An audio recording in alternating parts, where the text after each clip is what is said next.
Isang mapagpalang araw po sa atin sa iyo, mga kaibigan. Alam mo, ito accident talaga. Alam mo, ito kaibigan, kusang lumalabas itong mga naging baho ng dating administrasyon ni dating Pangulong Duterte. Alam niyo kung ano na naman ang natuklasan natin at kung ano na naman ang nabasa kong artikel? Dito, tugmang-tugma sa mga pinagsasabi ni dating Pangulong Duterte na kung saan ang allegation niya, kurap ang administrasyon daw ni Pangulong Ferdinand Romualdez Marcos. Kurap daw ang mga kaibigan ni Pangulong Marcos, kurap daw ang mga nakapalibot kay Pangulong Marcos, kurap daw si House Speaker Martin Romualdez ayon kay dating Pangulong Duterte. At hindi lang po kay dating Pangulong Duterte nang galing ang mga salitang yan, pati kay Vice President Sara Duterte. At 10 ng kanilang mga kapanalig, 10 ng kanilang mga bayaran na mga vlogger, yan ang sinasabi na black propaganda sa gobyerno ni Pangulong Ferdinand Romualdez Marcos. Dito tayo magtataka, mga kababayan. Dito sa natuklasan ko, sa aking nabasang artikel, ang yumaman ata ang kumamkam sa ibang property, mga dikit din kay dating Pangulong Duterte na wala siyang ginawang aksyon bagkos lalo niya rin pinaangat at pinayaman. Di po ako naniniwala, mga kaibigan, na aangat ang mga kaibigan ni dating Pangulong Duterte na basta-basta na lang makukuha kung ano man porsyento sa gobyerno, kung ano man ang kumpanya na pag-aari ng gobyerno na makukuha ng mga negosyante na malapit kay dating Pangulong Duterte na walang pakinabang siyang makukuha. Aminin na po natin o hindi. Kaya po nakuha po yun ng mga negosyante, na ilan-ilang negosyante na malalapit sa mga Duterte dahil sa pakinabang nakapalit ni dating Pangulong Duterte. Ang tanong, aamin ba ang dating Pangulong Duterte? Siyempre, ang drama niya, siya ay mahirap na tao. Siya ay isang pobre.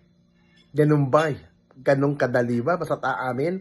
Pero dito po sa akin natuklasan, mga kababayan, magtataka kayo at mag-iisip kayo. Bakit nga nakuha ng mga malalapit kay dating Pangulong Duterte? At take note, mga kilala pa na mga nagpondo noong presidential election ni dating Pangulong Duterte.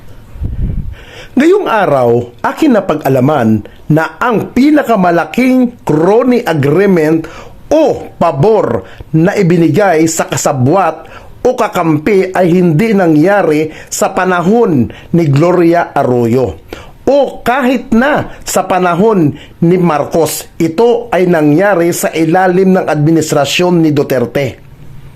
Ito ay ang istorya ng Malampaya Gas Field at ni Dennis Uy. At kung bakit kailangan nyong itong malaman, dapat kayong magalit. Ang Malampaya ang bukod tangi at nag-iisang natural gas field sa ating bansa na may kakayahan mag-supply ng 40% na enerhiya sa buong Luzon. Ito ay isang joint undertaking o program ng gobyerno ng Pilipinas at ng pribadong sektor.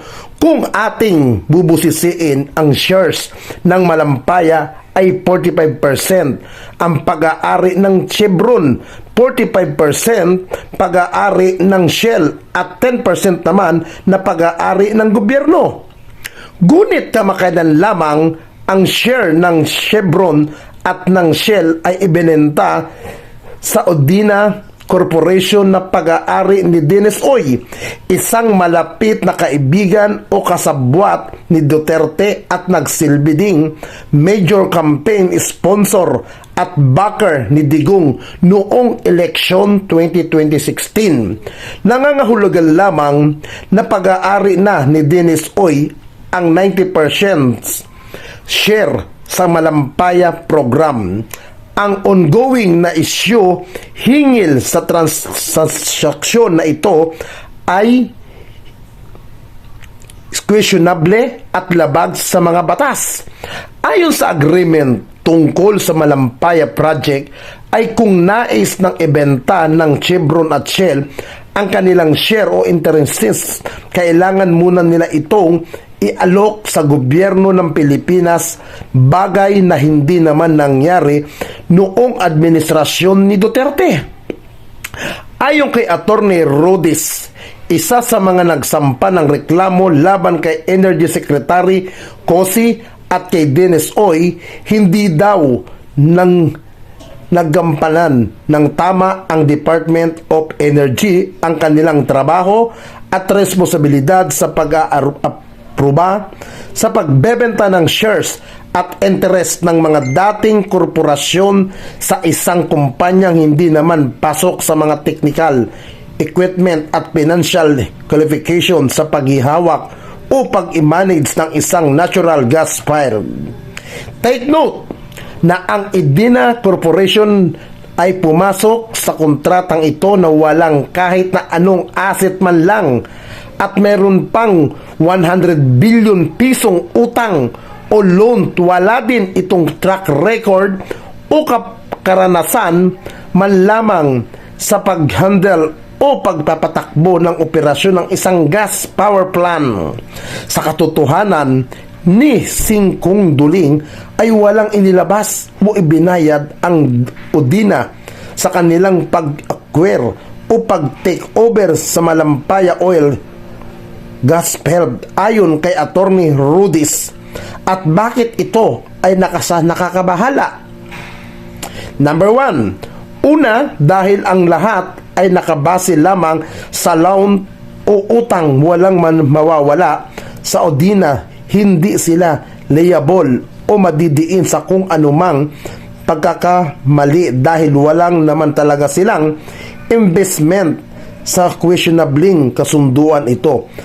Sila na din ang may control sa pinakamalaking interests o negosyo sa ating bansa.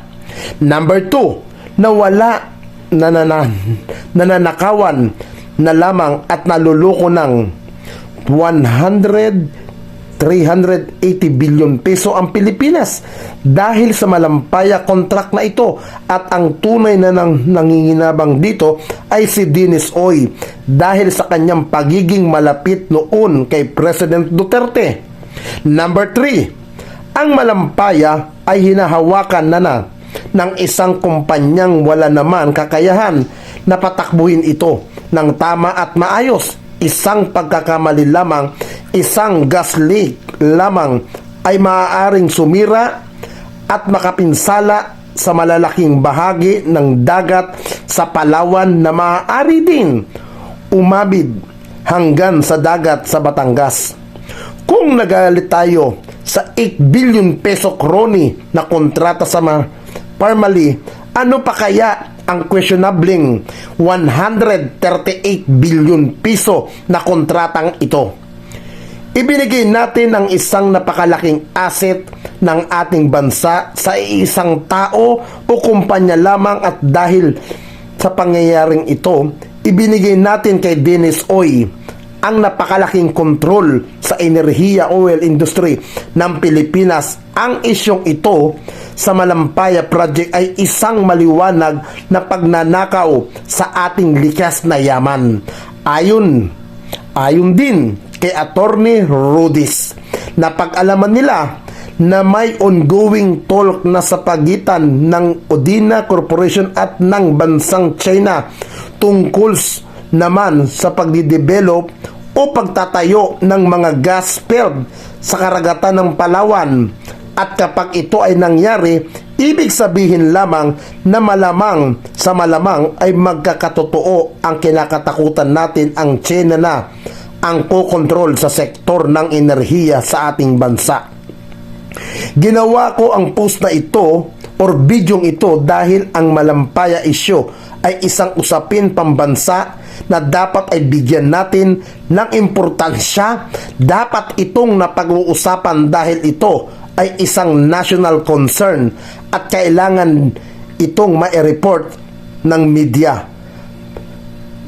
Paingganin natin ang usapin na ito. Ikwento sa mga magulang, sa kaibigan o sa mga kapitbahay. Gawin natin ang lahat upang makakaya upang mapapanagot ang mga taong nasa likod ng panlulokong ito sa ating bansa. Higit sa mga Pilipino, malapit ng eleksyon, may pag-asa pa at kakayahan tayong pigilan ang maanumalyang Malampaya Project na ito.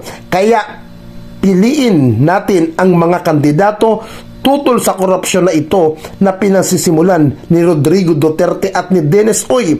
Iboto natin ang mga kandidatong tutuligsa sa kontratang ito at mapawalang bisa sa maanumalya at puno ng korupsyon sa Malampaya contract na ito. Maging mapagmatsyag, simulan natin questionin ang mga senatorial candidate kung ano ang kanilang opinion tungkol sa Malampaya issue na ito.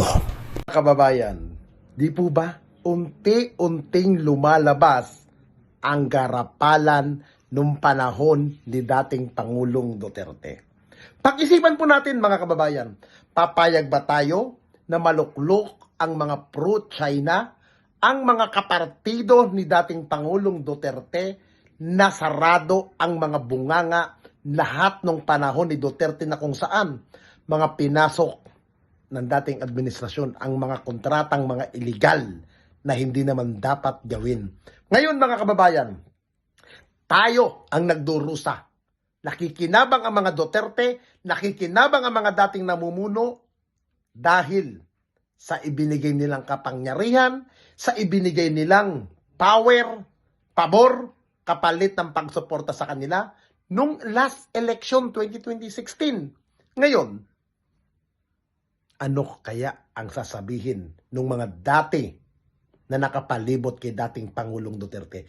Alam niyo mga kababayan, kahit mamatay si dating Pangulong Duterte sa mga sandaling ito, kulang pa ang kanyang kabayaran sa kanyang ginawang pangwawalang hiya sa ating mga yaman, sa ating mga kababayan na napatay sa judicial killing para lamang masabi na siya ay matino, para masabi lamang na siya ay malinis na naging Pangulo. Pero sa katotohanan, putang ina, lantaran ang kawalangyaan gamit ang social media sa pang-uulol nila, panloloko at pagpapakita na sila'y malilinis.